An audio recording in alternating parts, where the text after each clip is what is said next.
On 100.9 WXIR, this is Evidence of Design, and I'm your host, Jason Taylor.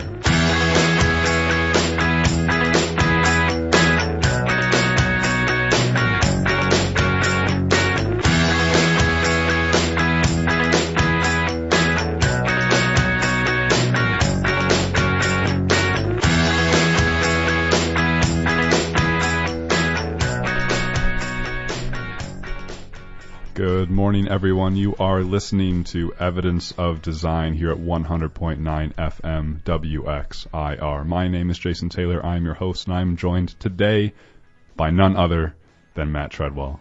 The one and only. The one and only. Thanks for being here, Matt, and thanks for being here, listeners. We are super glad to be able to share this time with you, especially through WXIR here in Rochester, which is a great asset.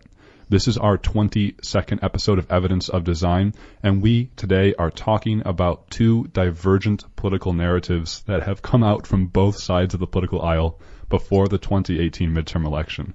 If you have been listening to the news this week and you are not a fan of the Trump presidency, you have a lot to rejoice over. On the other hand, if you are a fan of the Trump presidency, you might also have a lot of news to rejoice over. And it is really interesting how we're living in a place and a time and a climate where there are such divergent themes and narratives about our political moment. Matt and I, we've had a number of episodes about media literacy and how to really think critically about the effects that social media and also foreign interference is having within our media landscape. And really, we're kind of continuing that discussion today, but talking about some real-world examples that have happened this week. So we're going to be analyzing those divergent narratives and see where are we just a few months ahead of our midterm election, which is perhaps the most important midterm election this country has seen in a very long time, at least in my opinion. However, we also have a special treat, and Matt and I prepared two short stories, and we'd like to play those before we get into that discussion. We have played a few of them throughout our past episodes, and we definitely value a little bit more of the arts and artistic expression here, and I think that's really important. So we hope you do enjoy those, and we want to hear from you today. You know that you can give us a call, 585-219-8889. I'll remind you of that number throughout the show, but also you can tweet us at evidencedesign0. You can email us at evidenceofdesign101@gmail.com. And folks, we now have a Facebook. Light up those fryers, because we have a Facebook at, I don't even know what the lingo is for Facebook, Matt. Is it, you can find us at Evidence of Design 101, the profile page? Is it 101? I think it's just the Evidence of Design Facebook page. We are that professional that we don't even know what the title of our We're not in charge of it, but our good friend Mary is. Mary's been on the show before. She's helping us out with that. Folks, if you've been listening, you know that I'm not a big social media guy, but you know we do have the Twitter at Evidence Design 0, and we have Facebook. I understand that you kind of have to play the social media game nowadays, and I get that. So please check us out. Most importantly, we want to hear from you. So we're going to kick it off today, 22nd episode of Evidence of Design. Thanks for being here. Matt, are you ready to take it away? Oh, I'm ready. Let's do it.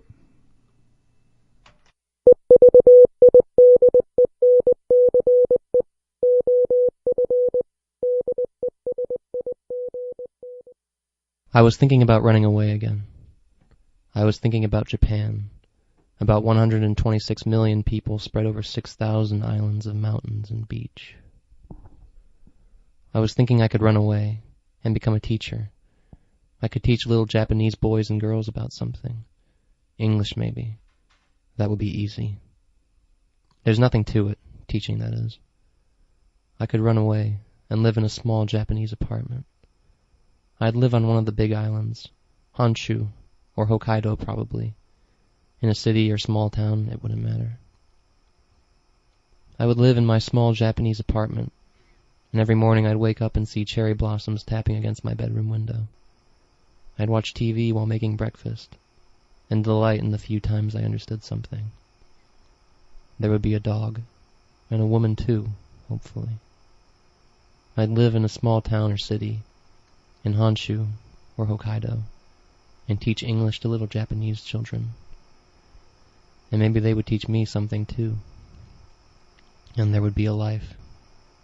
So then, Japan, I said to myself. I could do it too. I'd write stories from my class, stories from my past. Once, I was sitting on a pier at a lake in my hometown, I'd begin.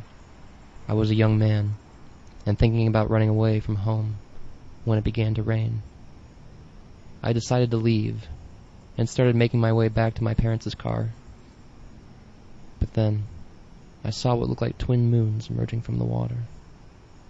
I crept closer, and found an enormous catfish, maybe 10 meters long, with dumb, glossy eyes, and blue fins peeking over the waves. I watched it for a while, in the rain, while it languidly made its way down the pier. There was a lone woman fishing on the walkway, and the catfish was steadily making its way towards her line. I watched the two for a while, in the rain, with growing anticipation. But then the woman left. She hadn't seen the catfish, and the catfish sank beneath the tide, to where I could no longer see it. Then, I can picture it already. I'd throw my hands up in defeat, and shrug at my class. Maybe languidly is too large a word for little children. Maybe they'd be confused by the story's ending, by my stubborn refusal to explain further. I can only present things as they are, I tell them, and trust in their ability to decide for themselves. But maybe my faith would be misplaced. Maybe some of the children would go home and tell their parents about their bizarre English teacher. Maybe there would be an internal review of my unorthodox methods. Maybe I'd come home to my small Japanese apartment and find myself unable to explain the day's events to the woman, if there was one. Maybe I'd start daydreaming about America again, about the monstrous catfish living in my hometown.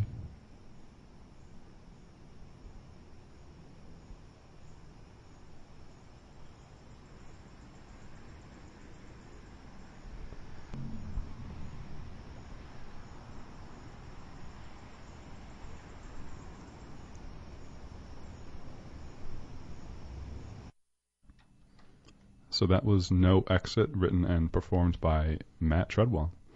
Matt, why was that called No Exit? Well, first, before I talk about it, I do want to explain that the character and speaker in that story does not hold the same views and beliefs as I do. That it is aspects of his personality are based on mine, but basically the idea behind calling it No Exit was one of the things that I guess the impetus for writing that, and one of the aspects that I do share with that character is this idea of that opportunity or a future of some kind exists in another place. As in, like, if I could just leave this town or this region and go somewhere else, I could start a new life and things would be great and fine. And the only thing that's keeping me from doing it is the act of, like, moving away and going somewhere new or different. I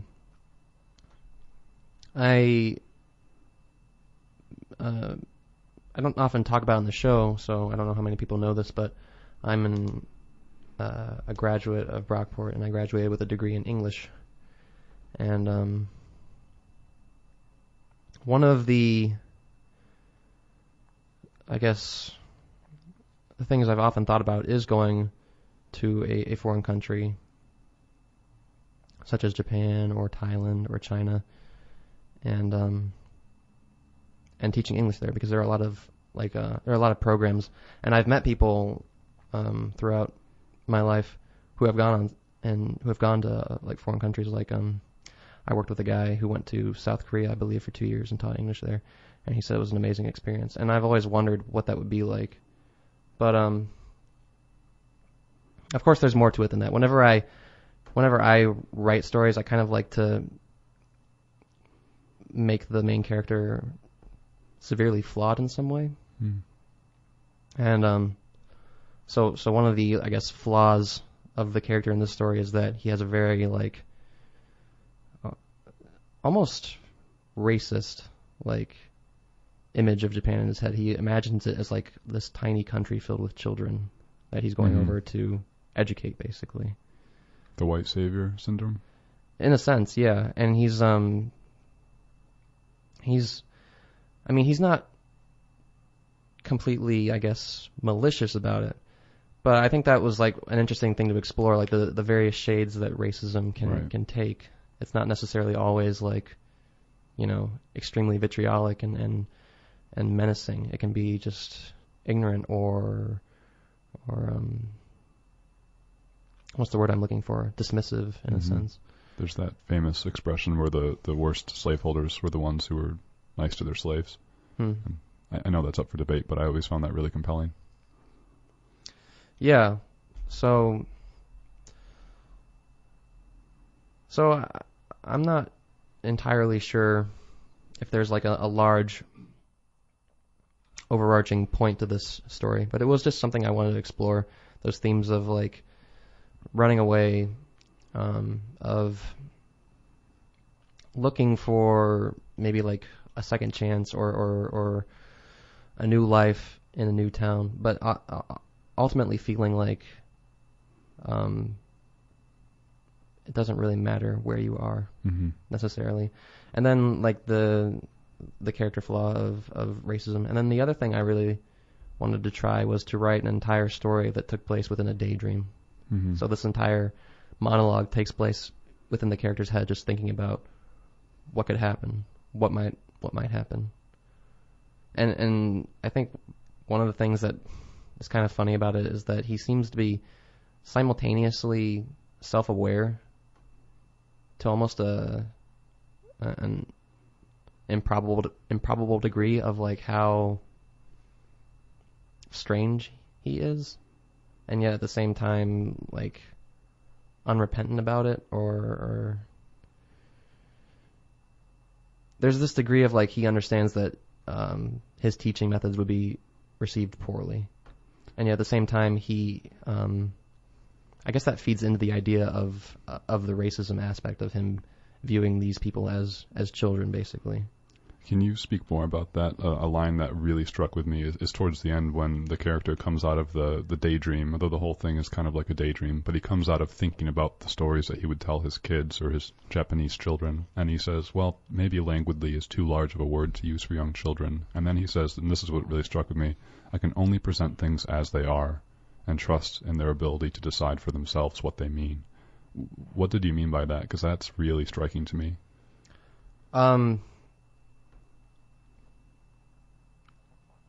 I think that it's kind of like that line is like the heart of the piece. Yeah. Which is that there's this idea of the catfish, and to over-explain what happened would be to be missing the point.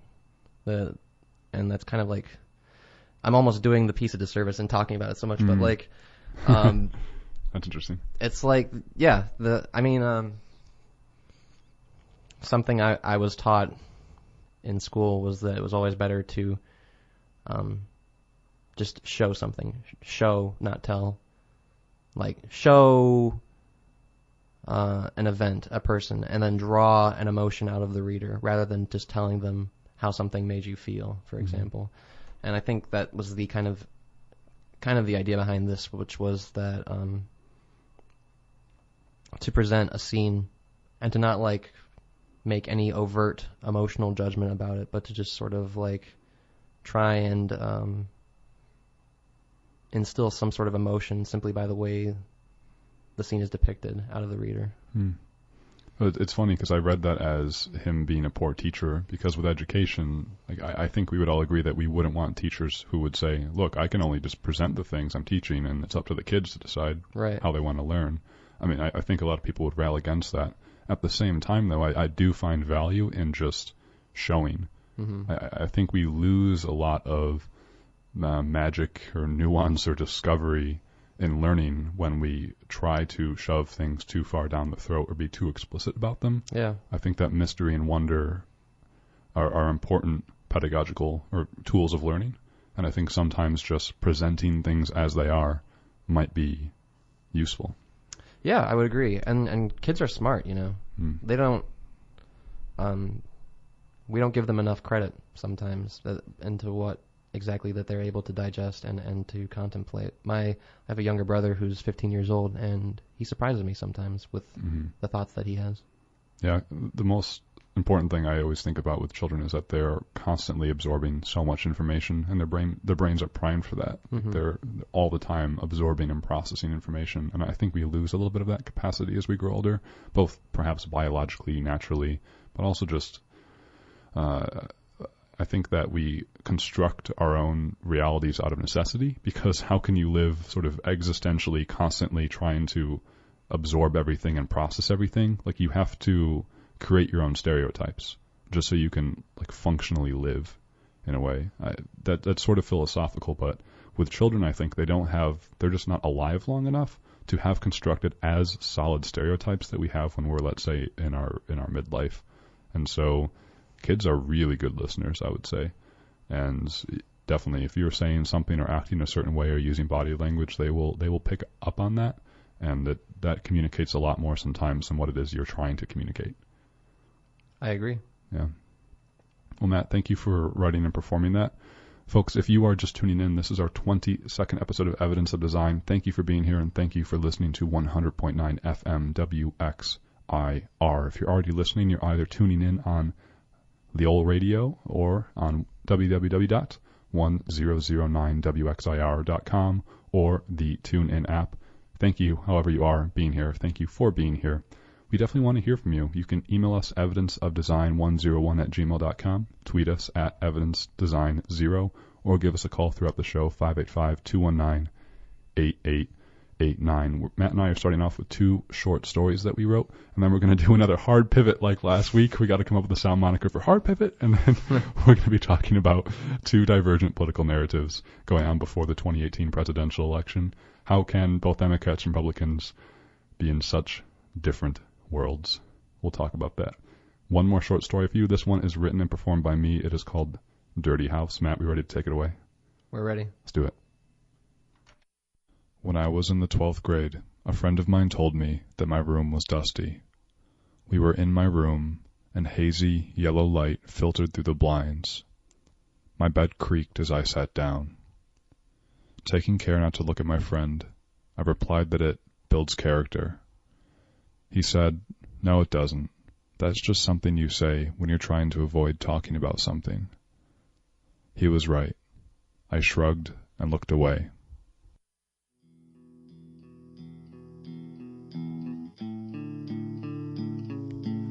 That was 7 years ago, and it still bothers me to this day. It's not that I'm bothered because what he said was untrue. In fact, my room, and entire house for that matter, is indeed a mess. What bothered me is that, like with so many other things in my life, I couldn't muster a response. I dodged, evaded, affected an aura of calm indifference, shrugged, and looked away.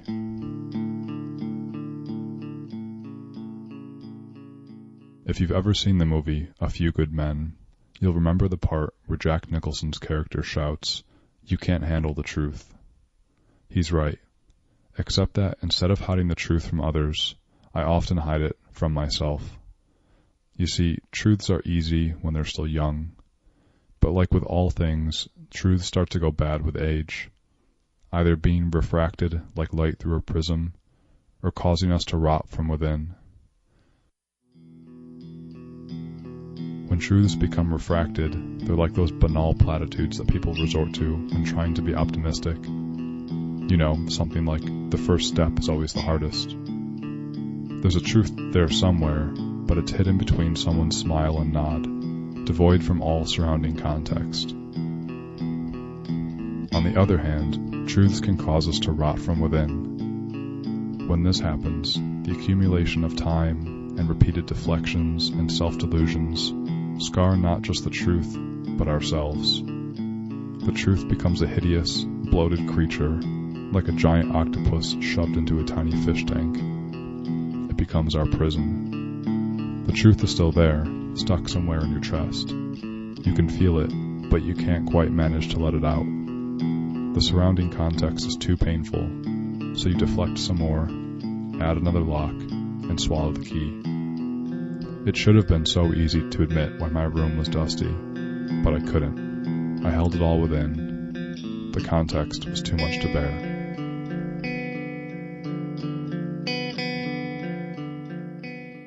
You see, my entire house is a filthy mess, not just my room. And it's been that way my entire life. It used to make me mad, like torturously mad. Growing up, I would be angry at my parents for not taking care of the house.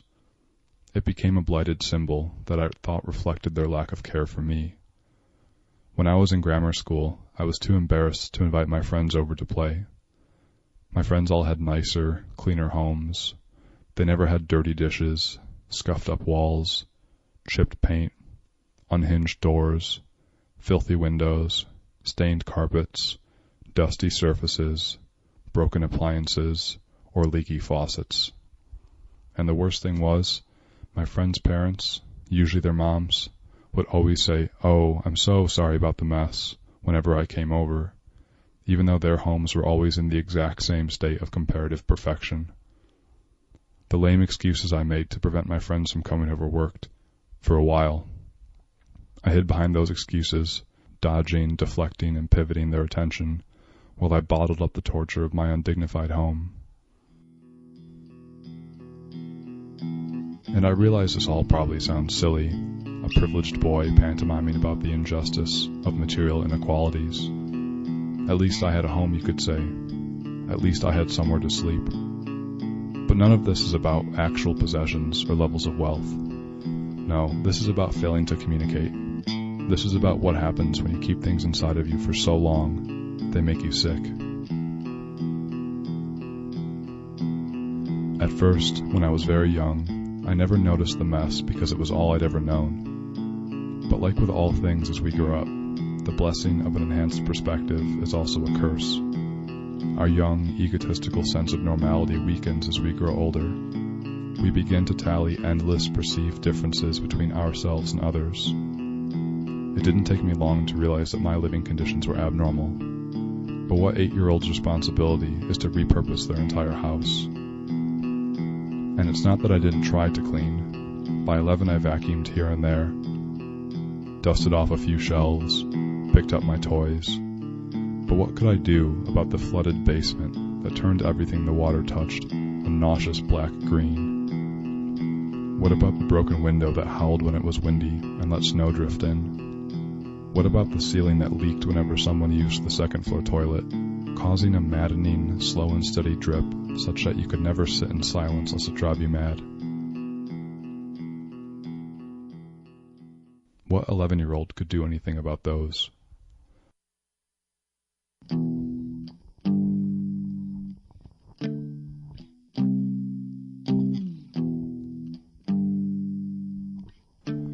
Once I got into my teens, I tried to seal myself off from the rest of the house.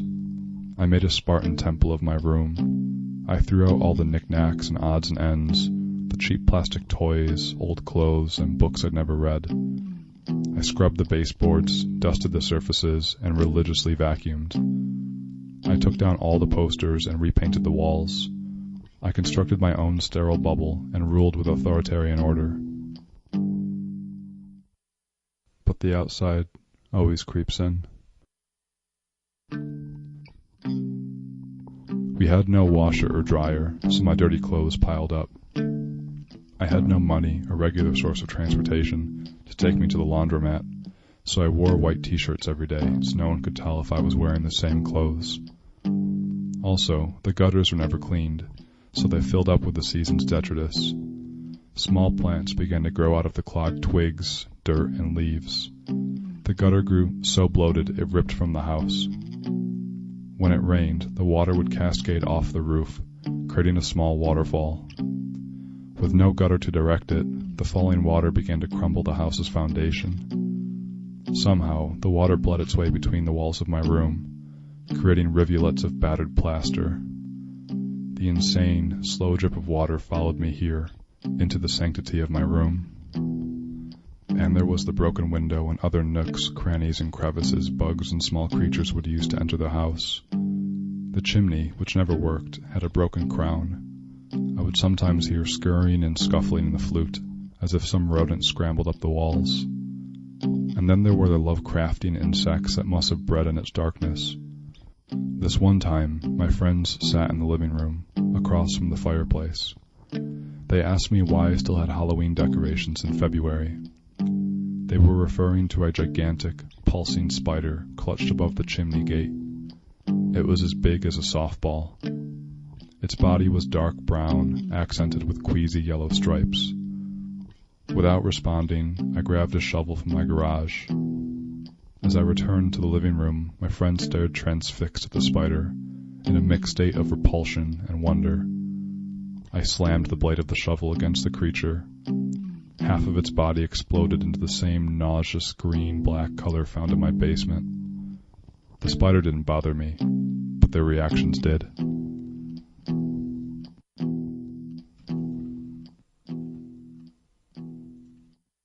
I've never lived in poverty, but this is what I imagine life must be like all the time, where one small problem, perhaps solvable, perhaps not, is a domino, knocking over the stability of every other part of your life. Who else would understand this better than people who endlessly suffer from problems they didn't create? But you see, it's not just that my house was aesthetically displeasing or functionally unusable. It was also literally deadly. You know those commercials with those bald, confident-sounding lawyers who tell you to call them if you're a victim of some horrible-sounding lung disease? How do you think it felt as a 15-year-old, realizing that I was growing up in a house filled with both asbestos and black mold? This realization became too much. Whereas all of the problems used to be physical, like leaky ceilings or broken appliances, now they became existential. The very air itself was poison. So I added another lock, and I swallowed the key. But the worst part about all of this is that my parents just never seemed to care. They never reacted to any of the aforementioned blights. When the basement flooded, they just stopped going down there. When the windows broke, they just moved to the other side of the room. When the ceiling leaked, they just put down a bucket. When the oven broke, they just used the stove. And when the stove broke, they just used the microwave. Even the black mold. They acted as if it never existed, as if it were natural and inevitable. And that made my life so much worse, because how do you actually solve a problem if you're the only one who seems to think it exists?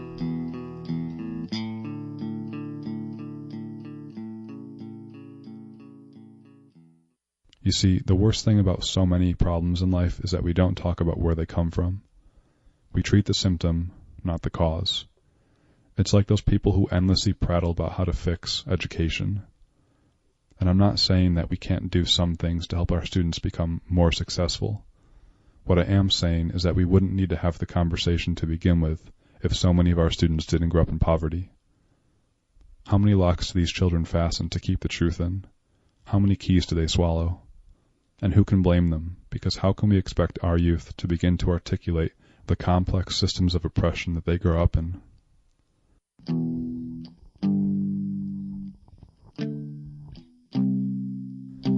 The danger of all this is that we end up assimilating ourselves to the problem instead of fixing it. When the roof leaks, we put down a bucket instead of patching the hole. When a friend tells you that your room is dusty, you shrug and look away, instead of trying to have the difficult conversation you've avoided your whole life. It's funny how, only now, I'm not bothered by the same things that used to torment me. All the aforementioned problems still exist in my house, to some varying degree. Instead of being bothered, I can't seem to muster up the reason to care. I've spent my emotional energy. And perhaps this is the same thing that happened to my parents, and theirs before them. I don't see this change as a sign of strength, but failure. Too many of us grow up in unacceptable conditions, and when we finally advance in our careers and acquire the means to fix those conditions, we instead shrug our shoulders and say, well, that's how I grew up. It's not my fault how I grew up. But now that I'm mature enough to articulate the problem, it's become my responsibility to do something about it, even if it's not my fault.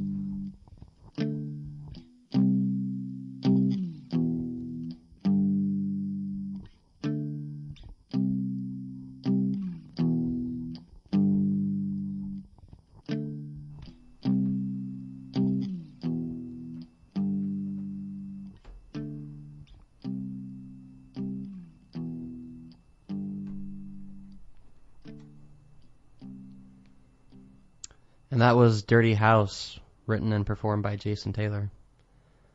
Jason, as is the case with my monologue today, your monologue is a work of fiction, although there are some elements of it that are based on real life, one of them being that god-awful spider.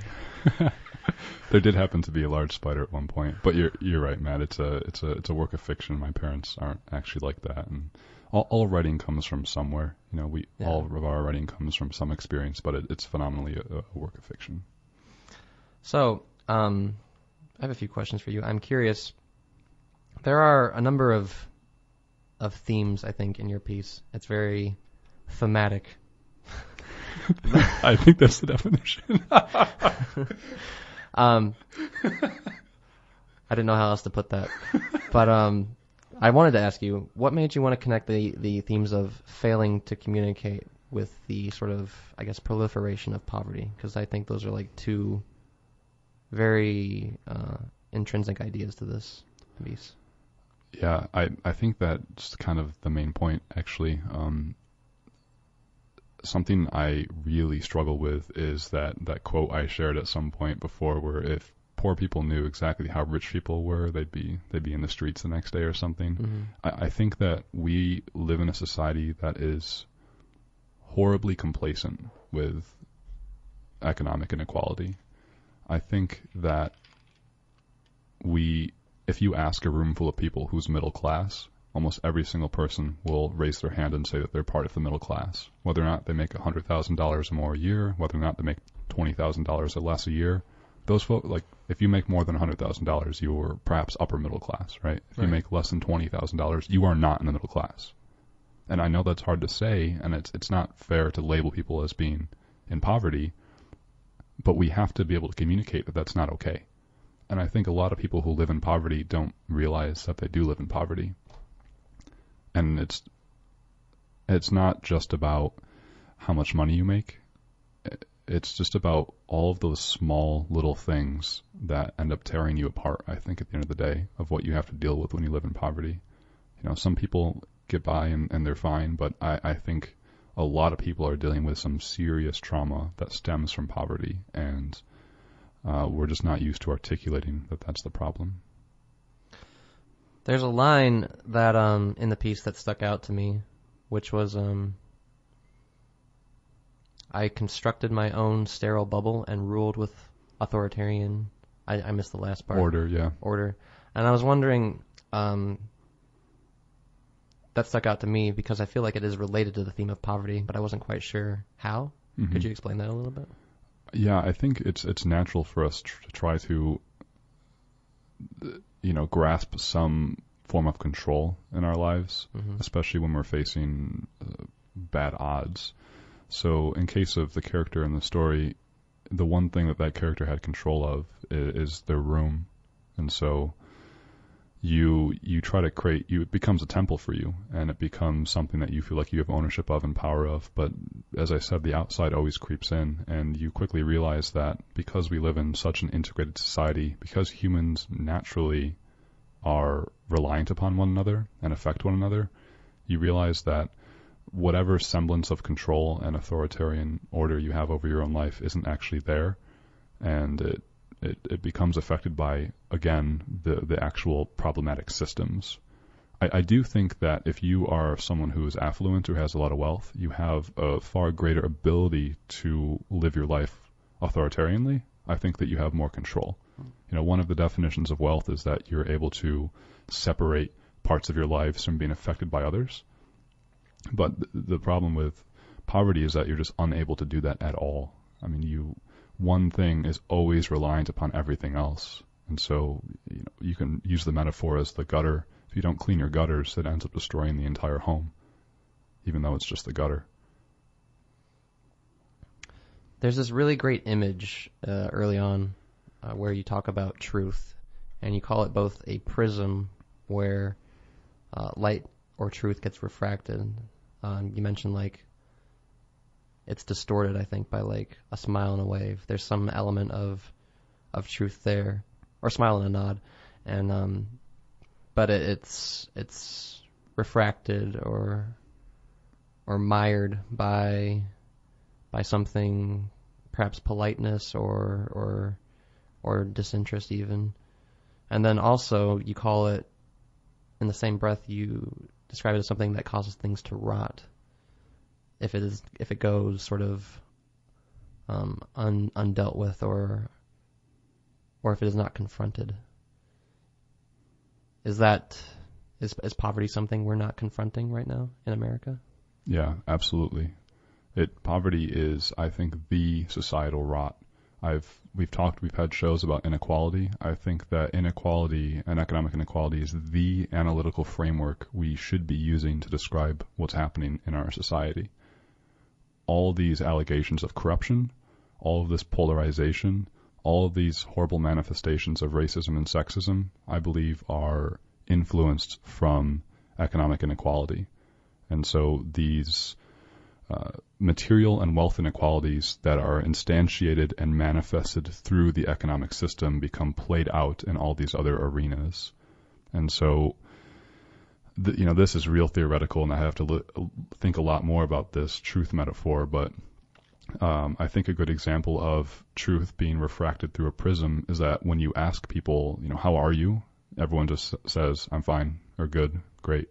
No one answers truthfully, and I think that's a problem, because if you are talking to someone who lives in poverty, if you're talking to the character in my story and you ask that character, how's it going?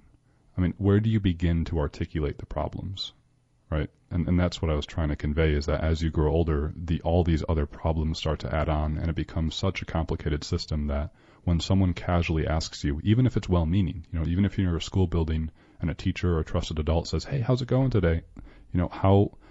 How can you begin to explain that in 30 seconds? And so we need to give space for people to share their stories, and we need to be empathetic to having these really difficult and big conversations. If you don't do that, then I think you start to rot, and it becomes problematic. You turn to other bad things, mental health, and truth is really important, and I struggle with that. But I think talking about it, you have to do that. You have to talk. Well, thanks for sharing, Jason.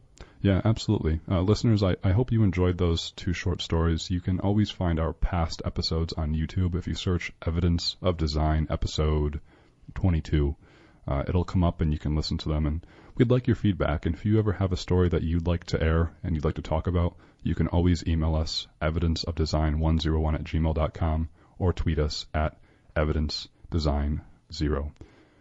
We're going to do a hard pivot, Matt. Let's do it. Hard pivot. So we're going to talk a little bit about the divergent political narratives coming out ahead of the 2018 presidential election right after this short music. Pavement. Yes, Pavement with the song Unfair, which seems to be a theme in the president's life right now. That's right. According to him. If you've been listening to the news this week, folks, what a ride. Where to begin? So let's talk about where we're at, what different themes we have ahead of the 2018 midterm election, what are Democrats, what are Republicans, what is the left, what is the right using to frame the political debate.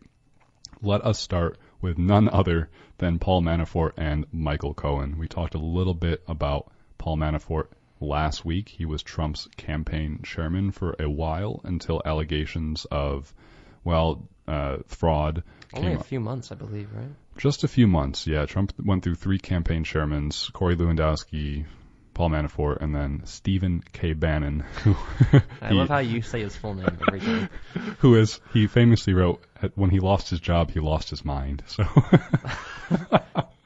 that was when he lost it. Oh my God, what a world. So Yeah, so we talked about Paul Manafort last week. He was indicted by the Robert Mueller probe, the special counsel investigating Russian interference in the 2016 election, and it came out this, Tuesday or Wednesday, whenever August... It was Tuesday. Tuesday. Yeah. Whenever August 21st was, it came out that Paul Manafort was, what is the word? He was convicted. He was found guilty of 8 out of the 18 counts that he was charged with, and he was charged with filing false income tax returns, failing to file foreign bank account reports, and bank fraud and conspiracy.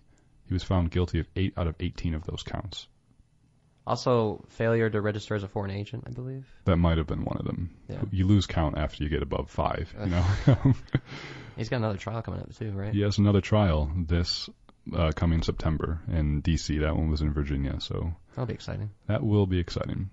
So Paul Manafort was found guilty. That was a really big revelation. It is one of the few people who have, I think it was the first actually case out of the Mueller probe who reached a verdict from a jury. Everybody else took deals, I believe.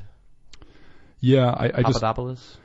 Right. They haven't been in front of a jury or whatnot. So, of course, Manafort has always stuck by his guns and said he did not do anything wrong. He pled not guilty, and he's pleading not guilty so far to his next trial. So he's stuck by his guns, whereas Rick Gates, his sort of friend and conspirator, Rick Gates turned and testified against Paul Manafort. Yes. Michael Flynn, the national security advisor, has pled guilty, I believe. The first to go. Yep. George Papadopoulos, a junior foreign policy advisor, he also pled guilty. And also, on the same day, within the same hour, a bigger story dropped. Michael Cohen, Trump's personal lawyer and fixer, pled guilty in a New York courtroom. You call this a bigger story, Jason. Why does that? This is a huge deal because this is the very first time that someone is directly implicating Donald J. Trump with a... I gotta stop saying the middle names with Donald Trump with a federal crime. So Michael Cohen walked into the courtroom. He pled guilty to 2 counts of campaign finance violations, multiple counts of tax evasion, and bank fraud. And he said, in coordination with, he committed these crimes, quote, in coordination with and at the direction of a candidate for federal office, meaning Donald Trump. And he also said, quote, I participated in this conduct, which on my part took place in Manhattan, for the principal purpose of influencing the election. This is a big deal. I think something that's important to in understanding the crime here is that last sentence you just read. I was doing some reading about this earlier this week, and I don't know if this is correct, but it's not even necessarily, the problem isn't necessarily where the money came from. It's that Michael Cohen paid people off to influence the outcome of the election and did not disclose that information. Is that correct? Yeah, it's really tricky. To be quite honest, I'm not sure where the line is drawn. There's differences between campaign finance violations and then also, just like using your personal money to pay off. And we have a call coming in, so let's give that a go right now. Hello, are you on the air? Hello, hi, good morning. Sorry about that. Attorney Roll. Hey, how are you? Hi, good. Thanks for calling. What do you have to say? I'm sorry, what did you say? Yeah, thanks for giving us a call. Oh, yeah, of course. How are you guys doing today? We're doing well. Do you have something to say about the Paul Manafort or Michael Cohen case?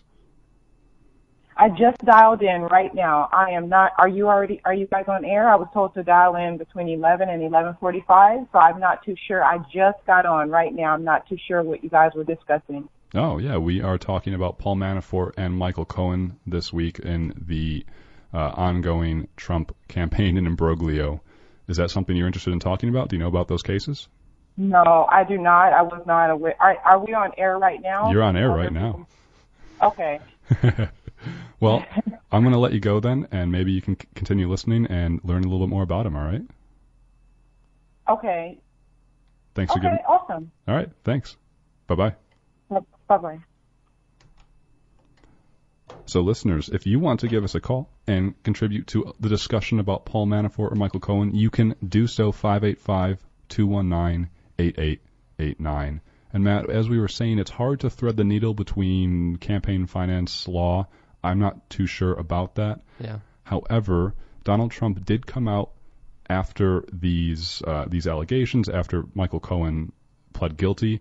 And this is a tweet from Donald Trump the day after, on August 22nd of this week. He said Michael Cohen pled guilty to 2 counts of campaign finance violations that are not a crime. President Obama had a big campaign finance violation, and it was easily settled. Yes. That's false. So the 2 counts that the 2 counts of campaign finance violations that Michael Cohen pled guilty to are crimes. They're felonies. They are felony crimes. They are crimes they are crimes. So just because you tweet the fact that they are not crimes does not mean they are not crimes. Yeah. They are crimes. Collusion, Donald Trump is right. Collusion isn't a crime. But that doesn't mean that it's the right thing to do. And the point is, he keeps saying that the Robert Mueller investigation, there's no collusion, there's no collusion, there's no collusion. They don't have to be investigating collusion.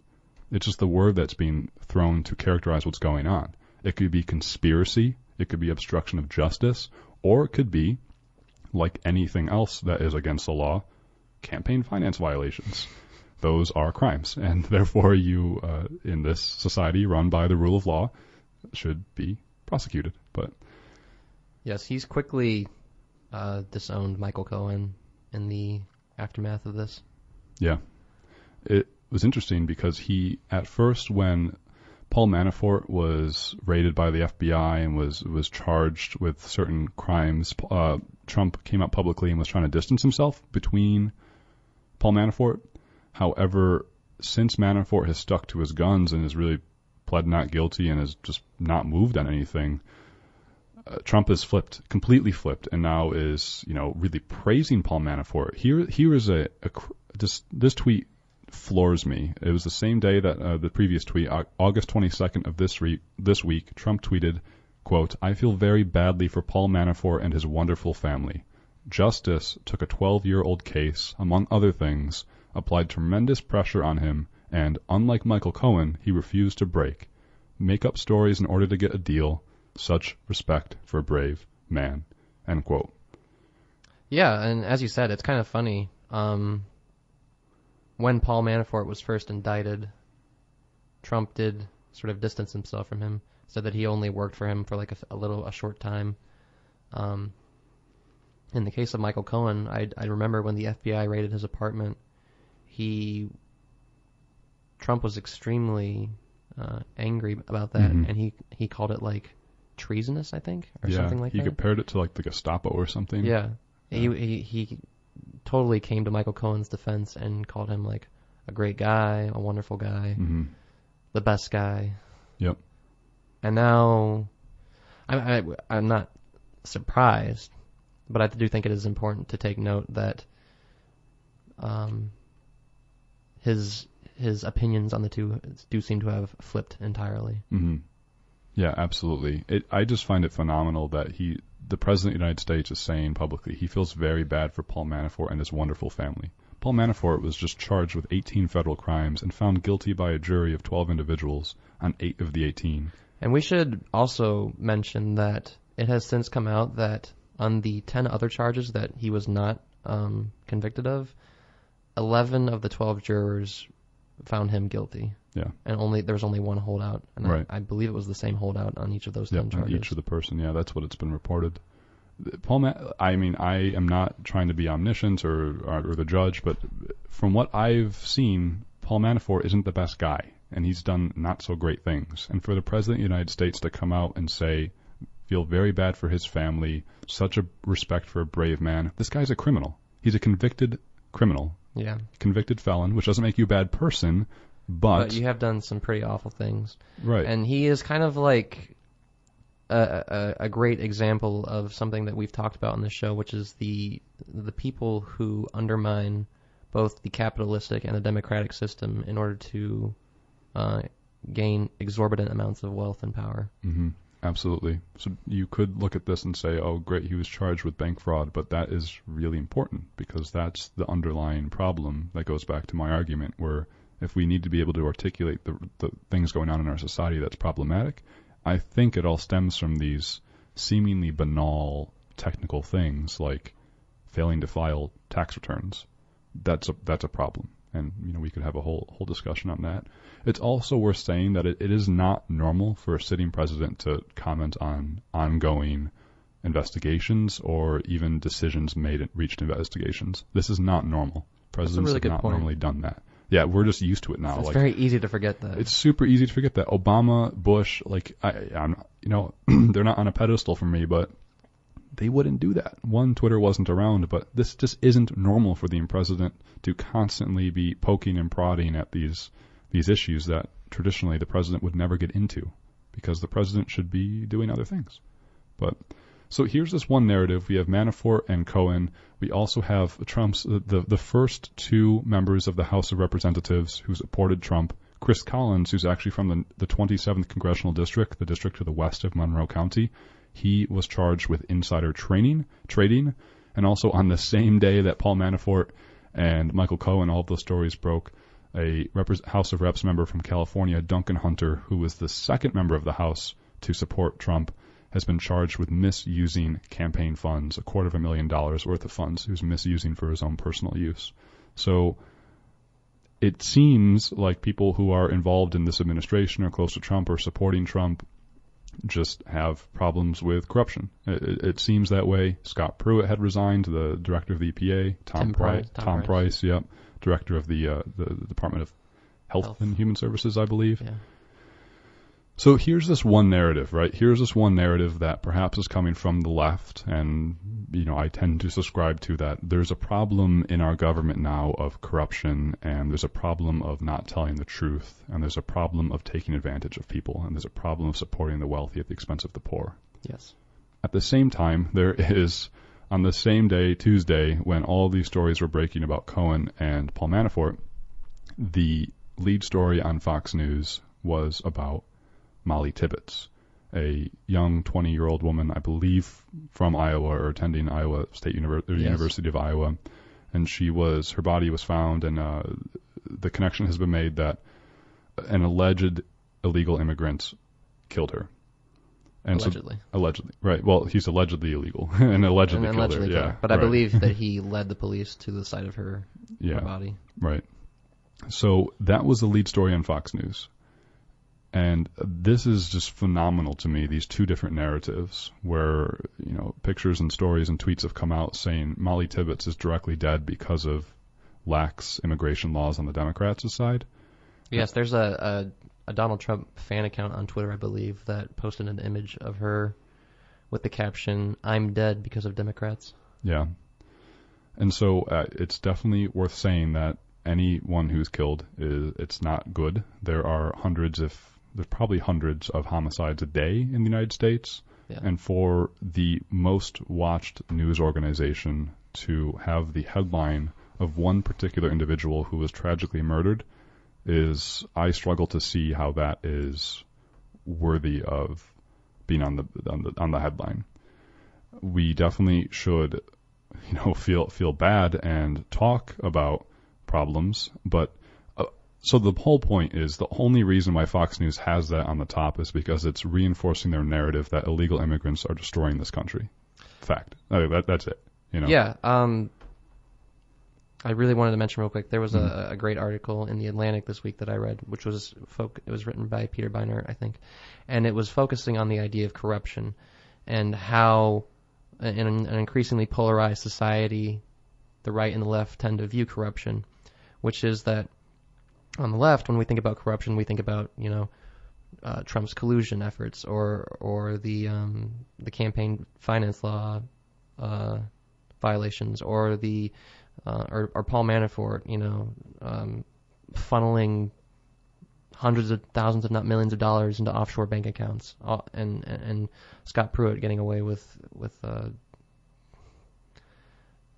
you know what I'm talking about, right? Brazen fraud. Yeah.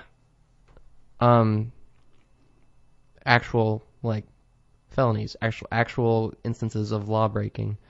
In the Atlantic article, they argued that on the right, increasingly, and especially in Trump's base, the idea of corruption is connected to the abolishment or the destruction of the old order in America. The idea that white people are no longer the dominant race or the dominant majority in America, or the reversal of gender roles. The idea that a female president could happen, that a woman could be elected president. All of these things in some way violate or run against the grain of the, I guess, traditional 1950s stereotype of what America used to be, and in still many ways is sometimes. We still have issues of sexism and racism and all other forms of discrimination. But it's incredibly curious and interesting to think about this huge disconnect that's going on between what the idea of corruption is between these two camps. That's a really powerful point, and I think it goes back to the whole problem that we're having in society, is that we just have different conceptions of what matters. Arguably, Republicans were hoping to run on economic strength, so the economy is doing so well right now, and I debate that, and we could talk more about that. But Republicans were hoping to campaign on tax cuts and the strength of the economy, and Democrats were hoping to campaign on, well, now they can campaign on corruption, but they were also hoping to campaign on healthcare, because, of course, people are all of a sudden prickled to think that the Affordable Care Act could be repealed and they won't have healthcare anymore. Right. So both of those things are kind of lost in the weeds, because there's just so many other alternative, just basic narratives going on there that we can't really have debate about substance, because they're just different worldviews. And that might be where we're at, is just we have to come to terms with the fact that some people just want to live in a fundamentally different world than we do, and maybe we need to talk about that more than actual substance. I'm not sure, but I really struggle with this, Matt, and I know we have like 40 seconds left, but I struggle with wondering who's in the middle anymore. Is there anyone out there who doesn't know what to think about Donald Trump? Is it possible? Right. I don't feel like it is. Right. I don't know, because I just am not privy to having conversations with those people. Mm-hmm. I just don't know any. Yeah. And so I'm curious, listeners, let us know. I mean, help me out to figure out what's going on, because I don't know. Is anyone in the middle anymore? Or are we all just on both sides? I'm not sure. But I hate to end on a negative note, but we do have to go. We could have spent a lot more talking about this, and I hope you enjoyed listening today to Evidence of Design. You can check out our past episodes on YouTube. Search Evidence of Design, episode 20, let's say, and that should come up for you.